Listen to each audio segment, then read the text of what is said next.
அனைத்துலக உயிரோடை தமிழ் ILC தமிழ் உயிரோடை தமிழில் அன்பர்களே உலக நகர்வு நிகழ்ச்சியில் இணைந்திருக்கிறீர்கள்.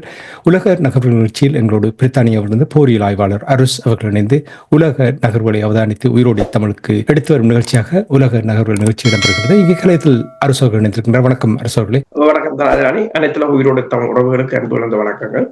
ஒரு உலக நகர்வு நிகழ்ச்சி இணைந்திருக்கிறோம். இன்று நாம் சிரியா தொடர்பாக பார்ப்போம். சிரியாவில் பாரிய மாற்றம் ஏற்பட்டிருக்கின்ற 13 ஆண்டுகளுக்கு பின்னதாக அந்த நாட்டில் மாற்றம் ஏற்பட்டிருக்கின்றது. அசாத்தினுடைய ஆட்சி கவிழ்ந்து அவர் இப்ப அரசியல் தஞ்சம் கோரியிருப்ப தொடர்பான விடயங்களை கடந்த நிகழ்ச்சியில் தந்திருந்தீர்கள். சிரியாவில் இப்பொழுது இருக்கின்ற நிலைமை என்ன? சிரியாவின் நிலைமை மிகவும் ஒரு என்னென்று சொல்வது, மிகவும் ஒரு சிக்கலான நிலைமையாகத்தான் இருக்கின்றது. இதில் யாரை வீழ்த்தினார்கள் என்பதை இன்னும் ஒருவரும் அறிய முடியாத ஒரு நிலையில் தான் இருக்கிறார்கள். இப்ப சிரியாவில் நீங்கள் பார்க்கலாம், இடம்பெற்ற இந்த திடீர் ஆட்சி மாற்றம் கிட்டத்தட்ட பார்க்கலாம். நவம்பர் 27 ஆரம்பிக்கப்பட்டது. டிசம்பர் 7-8 அது முடிஞ்சு விட்டது. அப்ப இந்த ஆட்சி மாற்றத்தை இப்ப இவ்வளவு வேகமாக சிரிய அரசு வீழ்ந்தது இது உலகில் இது முதல் தடவை என்று இல்லை. ஏனென்று சொன்னால் 2021 ஆண்டு ஆப்கான் அரசு தான் விழுந்தது. கிட்டத்தட்ட 2001 ஆண்டிலிருந்து 20 வருடங்களாக அமெரிக்காவால் கட்டி வளர்க்கப்பட்ட அந்த அரசு மிகச்சில நாட்களில், சொற்ப நாட்களில் வீழ்ந்தது மட்டுமல்லாது பெருமளவானவர்கள் தப்பியோட வேண்டிய நிலை வந்திருந்தது. சிரியாவும் அதே ஒரு போரியல் உத்தி, ஆப்கானிஸ்தானில் என்ன நடந்ததோ அதே ஒரு போரியல் உத்தியில் தான் சிரியாவும் வீழ்ந்திருந்தது. வீழ்ந்த பிற்பாடுதான் இப்போது மிகப்பெரிய ஒரு பிரச்சனைகள் எழும்பி இருக்கின்றன. உங்களுக்கு அது எவ்வாறு வீழ்ந்தது என்பது நாங்கள் போன தடவை பார்த்திருந்தோம். இது இப்போது ஏன் அது வீழ்ந்தது என்பதற்கான காரணமும் ஒன்றை பார்க்கலாம். அதாவது இப்ப ரஷ்யாவும் இறுதி நேரத்தில் அந்த அரசை தக்க வைக்க விரும்பவில்லை. ஏனென்றால் சிரியாவின் நிலைமை வேறு. ரஷ்யாவை பொறுத்தவரையில் சிரிய போரை இன்னொரு நாளைக்கு அது கொத்தி போட்டிருக்கின்றது. ஏனென்றால் தற்போது ரஷ்யாவுக்கு மிக பல வேலைகள் இருக்கின்றன வேற களமுனைகளில். எனவே சிரியாவை பொறுத்தவரையில் அவர்கள் வேண்டும் என்றுதான் செய்திருக்கிறார்கள். அதை நீங்கள் பார்க்கலாம். என்று சொன்னால் இப்ப துருக்கியின் வெளிவிவகார அமைச்சர் ஒன்றை கூறியிருக்கின்றார். அதாவது அந்த 8 அரசு வீழ்வதற்கு முன்னர் ரஷ்யா, ஈரான், துருக்கி, சிரியாவுக்கு இடையில் ஒரு பேச்சுவார்த்தை இடம்பெற்றிருந்தது டோஹாவில. அப்ப அந்த பேச்சுவார்த்தையில துருக்கி ரஷ்யாவையும் ஈரானையும் ஏதோ ஒரு வழியில் கன்வின்ஸ் பண்ணியது இந்த தடவை அசாட் அரசை காப்பாற்ற வேண்டாம் என்று சொல்லி ரஷ்யாவும் ஈரானும் கூட அதற்கு ஒத்துக்கொண்டதாகவும் இருந்த போதும் அந்த அதிபரை மட்டும் காப்பாற்றுவதற்கு அவர்கள் முடிவெடுத்ததாகவும் கூறப்படுகின்றது. இப்ப இந்த தரப்புகள் அனைத்தும் ஒருங்கிணைந்துதான் இதனை செய்திருக்கிறார்கள் என்பது தெளிவாக தெரிகின்றது. எல்லோரும் அந்த கூட்டத்தை யோசித்தார்கள், இது அசாட்டை காப்பாற்றுவதற்காக நடைபெற்ற கூட்டம் என்று. அப்படியானது அல்ல. இதில் பல விடயங்கள் இருக்கின்றன. சிரியா மீது தொடர்ச்சியாக மேற்கொள்ளப்பட்ட பொருளாதார தடைகள், சிரியாவின் உங்களுக்கு தெரியும் எண்ணெய் வயல்களை கீடிஸ் படையினரின் ஆதரவுடன் அமெரிக்கா கைப்பற்றி இருந்தது. அதனால் எண்ணெய் வளமும் போயிருந்தது. லெப்போ பகுதி சிரியாவின் மிகவும் முக்கியமான இண்டஸ்ட்ரியல் மற்றது விவசாய இடம்.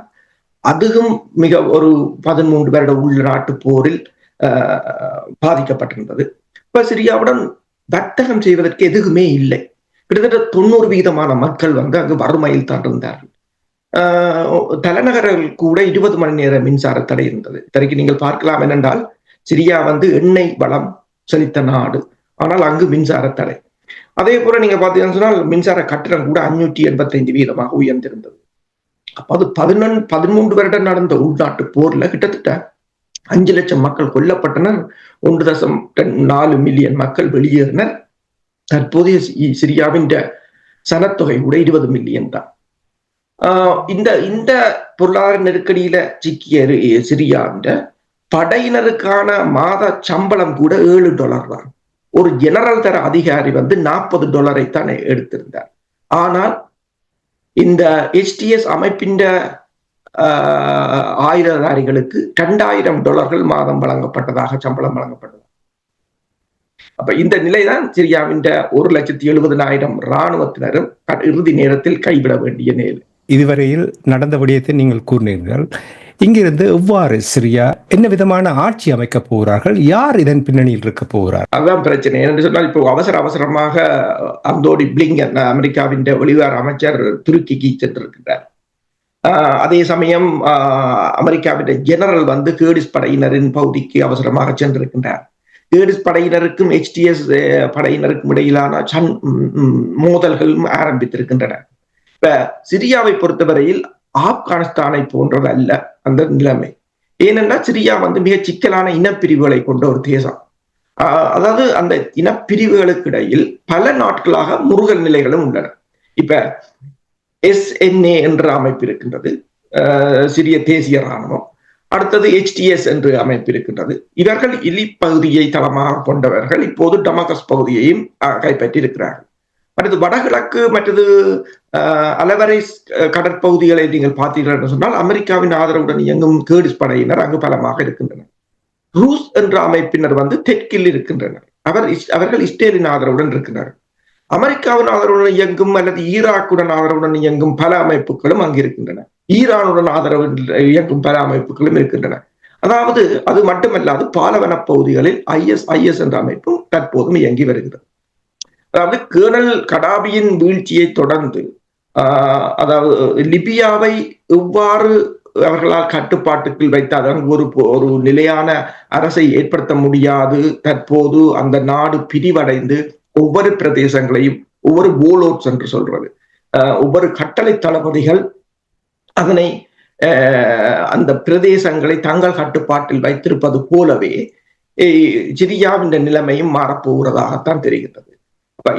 இந்த நிலைமை வந்து பல நாடுகளுக்கு மிகப்பெரிய ஒரு பிரச்சனையை உருவாக்கும் என்று சொன்னால் இந்த ஸ்பில் ஓவர் என்று சொல்றது. இந்த சமர் வந்து அடுத்ததாக ஈராக்காக இருக்கலாம், அங்கால அடுத்த எகிப்தாக இருக்கலாம், அல்லது ஜோர்டானாக இருக்கலாம். எல்லா நாடுகளுக்கும் பரவலாம் என்பது மட்டுமல்லாது அங்கிருந்து தீவிரவாதிகள் அல்லது மேற்குலகம் கூறுவது போல பயங்கரவாதிகள் எல்லாத்தையும் உற்பத்தி செய்யலாம் என்று கூறப்படுகின்றது. இப்ப பிரான்ஸ் கூறியிருக்கின்றது தற்போதைய சிரிய நிர்வாகத்துக்கு தாங்கள் ஆதரவு கொடுக்க போவதில்லை என்று. அதே போல ரஷ்யாவும் வந்து இப்போது அந்த சிரியாவுக்கு இலவசமாக வழங்குகின்ற தானிய உற்பத்தியை கூட ரஷ்யா நிறுத்தி இருக்கின்றது. அங்குள்ள நீங்கள் பார்த்தீங்கன்னு சொன்னால் இந்த சமர் முடிந்த பிற்பாடு இஸ்ரேல் வந்து படைத்தளங்களை அளித்திருக்கின்றது. உலகிலேயே 35வது மிகப்பெரிய படை அமைப்பை கொண்டது படை கட்டமைப்பு. பெரும் இராணுவ கடற்படை கப்பல்கள் வான்படை விமானங்களை அளிக்கின்றார்கள். அவர்கள் ஒரு புறம் அங்கு அளிக்க யார் இனம் தெரியாத நபர்கள் அங்கு இருக்கின்ற இண்டஸ்ட்ரீஸ், இப்ப பார்மாசூட்டிக்கல் இண்டஸ்ட்ரீஸ் அப்படியானவற்றை கொளுத்தி விடுகிறார்கள். அப்ப முற்று முழுதாக அடைக்க போகிறார்கள். இப்ப முற்று முழுதாக அங்கு பொருளாதாரம் விழுந்தால் அந்த மக்கள் என்ன செய்வார்கள் என்றால் ஐரோப்பா நாடுகளை நோக்கி இடம்பெயர்வார்கள். எனவேதான் அவசரமாக ஐரோப்பிய நாடுகள் அவர்களின் விசா அதாவது அசைலம் அப்ளிகேஷனை மூடி சுவிட்சர்லாந்து இருக்கு, நோர்வே அறிவித்திருக்கிறது, பிரித்தானியா அறிவித்திருக்கிறது, ஜெர்மன், பிரான்ஸ் என்று அறிவித்திருக்கிறார்கள். அவசரமாக முன்னர் வாங்க கொண்டு கூப்பிட்டவர்கள் இப்போது அவசரமாக மூடுகிறார்கள். மிகப்பெரிய ஒரு அனர்த்தத்தை இந்த ஐரோப்பிய நாடுகளுக்கு ஏற்படுத்த போகிறார்கள். இது எல்லாவற்றையும் யாரோ திட்டமிட்டு மிக சிறப்பாக இப்ப உங்களுக்கு பார்க்கலாம் லிபியா. இப்ப இங்கு வருகின்ற பெருமளவான குடியேற்றவாசிகள் லிபியா தான் ஒரு டிரான்சிட் பாயிண்டாக இருக்கின்றது. லிபியாவுக்கு கூடாக வருகிறார்கள் என்றுதான் இவர்கள் பெருமளவில் இந்த மேற்குலக நாடுகள் ஐரோப்பிய நாடுகள் குற்றம் சுமத்தி கொண்டிருக்கிறார்கள். ஆனால் தடுக்க முடியவில்லை. ஏனென்றால் அங்கு ஒவ்வொரு பிரதேசத்தையும் ஒவ்வொரு பகுதியினர் கட்டுப்பாட்டில் வைத்திருக்கிறார்கள். அவர்களின் வருமானம் இந்த ஆட்களை கடத்துவது. அப்ப அதை தடுக்க முடியாத ஒரு நிலை. அதில் சிரியாவும் இணைந்து கொண்டால் மிகப்பெரிய ஒரு பிரச்சனையாகத்தான் இருக்க போகின்றது. இப்ப நீங்கள் கேட்டது போல எதிர்காலத்தை இப்போது யாரும் கூற முடியாத ஒரு நிலையில் இருக்கிறார். இது இப்ப நீங்கள் அரசியல் தஞ்சம் கோரி வெளிநாடுகள் இருப்பவர்கள், குறிப்பாக ஐரோப்பிய நாடுகள் இருப்பவர்கள் தொடர்பாக கூறும் பொழுது, நீங்கள் கூறியது போல் ஜெர்மனியில் இருப்பவர்களை திருப்பி அனுப்பலாமா என்று கூட சிந்திப்பது போல் அவர்கள் பேசுகிறார்கள். ஏனென்றால் ஒரு தற்காலிகமாகத்தான் அந்த இடம் கொடுத்ததாக என்று சொல்லுகிறார்கள். ஆனால் இது எவ்வளவு சாத்தியம்? ஏனென்றால் நீங்கள் கூறுவது போல் அங்கிருந்து இன்னும் தொடர்ந்து வரப்போகிறார்கள். இதை ஒரு சந்தர்ப்பமாக பயன்படுத்தி, ஏனென்றால் அங்கே வாழ முடியாத ஒரு நிலைமையை ஏற்படுத்தியிருக்காங்க. அங்கேயும் கூட இப்ப இந்த பிரிவினை ஏற்படுத்தி இருக்கிறார்கள். இப்ப ஐரோப்பிய நாடுகள் ஒன்றாகவும், ரஷ்யா, சீனா என்னும் ஒன்றாகவும், ஈரான் என்னும் ஒன்றாக அப்படி ஒரு பிரிவை ஏற்படுத்தி வைத்திருக்கிறார்கள். அப்படின்னா அங்கு ஒரு சீரற்ற நிலை தானே தொடரப் போகிறது. ஏனென்றால் அங்கு யாரும் அங்கு ஒரு நிலையான ஆட்சி அமைக்க முடியாத நிலையாகத்தான் இருக்கின்றது. இப்ப ஜொலானியை பொறுத்தவரையில், HTS அமைப்பின் தலைவரை பொறுத்தவரையில் அவராலும் சில பகுதிகளை மட்டும்தான் கட்டுப்பாட்டில் வைத்திருக்கலாம். இப்ப துருக்கியை பொறுத்தவரையில் கேர்டிஸ் படையினர் அந்த துருக்கி அங்கு தனிநாடு அமைப்பதை துருக்கி விரும்பவில்லை. எனவேதான் துருக்கி ரஷ்யாவுடனும் ஈரானுடனும் ஒரு டீலை போட்டிருந்தது. தாங்கள் அசாட்டை அகற்றிவிட்டு முதலில் இந்த கேர்டிஸ் படையினரை அகற்றுவதுதான் அவர்களின் திட்டம் போல் உள்ளது. எனவேதான் அமெரிக்கா அவசரமாக ஓடித்திருக்கின்றது அதனை தடுப்பதற்கு. இப்ப ரஷ்யாவோ அல்லது ஈரானோ இதில் மௌனமாக இருப்பதற்குரிய காரணமும் அதுவாகத்தான் இருக்க வேண்டும். இப்ப ஏனென்று சொன்னால் அந்த நாடு மிகவும் பலமான நாடு. அந்த நாட்டின் எண்ணெய் வளத்தை ஒருவர், அதாவது பயங்கரவாதிகள் என்பவர்களை உருவாக்கி மேற்குலகம் அவர்களை கொண்டு ஒவ்வொரு நாட்டையும் சீரழிப்பதாகத்தான் இருக்கின்றது. அப்ப இது ஒரு கிளியரிங் ஆபரேஷன் போலதான் இருக்கின்றது. என்னன்னு சொன்னால் முழுக்க திருப்ப இந்த சிரியாவில் இருந்து எல்லா வெளிநாட்டு படையினரையும் அகற்றும் ஒரு நடவடிக்கையாகத்தான் பார்க்கப்படுது. அப்படி இருந்தாலும் கூட இப்ப ஈரானுக்கு என்ன விதமான நிலைமை இங்கே?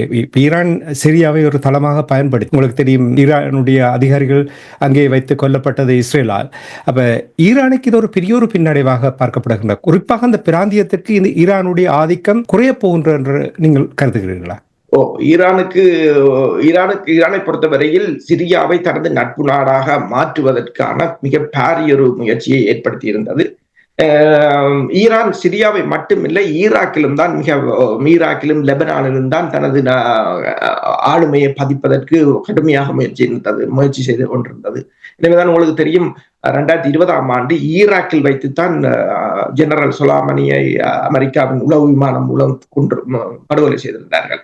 அதே போல இந்த வருடம் என்று நினைக்கிறேன், சிரியாவில் இருக்கின்ற தலைநகரத்தில் வைத்து ஈரான் ஜெனரல்கள் கொல்லப்பட்டார்கள்.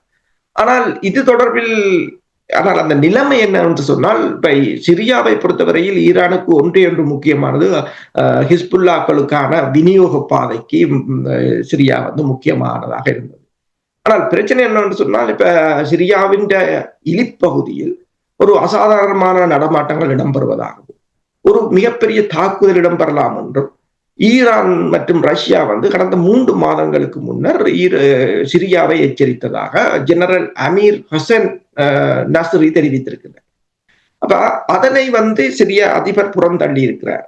அது மட்டுமல்லாது இப்ப ஈரான் வழங்க இருந்த உடன்பாட்டையும், அதாவது அனுசரணையும் அல்லது உதவியையும் அவர் ஏற்கவில்லை என்று கூறப்படுகிறது. அதுக்கு சிலர் காரணம் வைக்கிறார்கள், ஈரான் உதவிகளை ஏற்றால் இஸ்ரேல் தொடர்ச்சியாக தாக்கலாம் என்ற ஒரு கருத்தும் இருக்கின்றது. இப்ப மறுபலமாக பார்க்க போனால் அசாத் ஈரானை நம்பவில்லை என்பதும் ஒரு குற்றச்சாட்டாக முன்வைக்கப்படுகின்றது.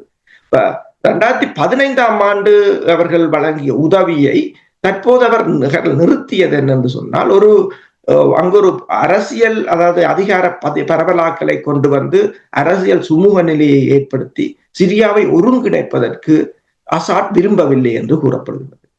அசாட்டை பொறுத்தவரையில் அவர் அரசியலுக்கு வருவதாக இல்லை. அவர் ஒரு வைத்தியத்துறையில் கல்வி கற்றவர். அவர் லண்டனுக்கு கல்வி கற்று லண்டன் பெண்ணை தான் திருமணமும் செய்தவர். அப்ப அவர் மேற்குலகத்துடன் தான் நல்ல உறவில் இருந்தவர். அவரின் தமையர் தான், அவர் மூத்த சகோதரர் தான் அரசியலுக்காக வளர்க்கப்பட்டவர். அவர் கார் விபத்தில் கொல்லப்பட்டதால் திடீரென்று, இப்ப உங்களுக்கு தெரியும், ராஜீவ்காந்தி, சஞ்சய் காந்தியின் மரணத்துக்கு பிறகு ராஜீவ்காந்தி போய் எப்படி இந்தியாவை மெஸ்அப் பண்ணினார் என்றது, அதே போன்ற ஒரு நிலைமையாகத்தான் இவர் அங்கு சென்றவர்.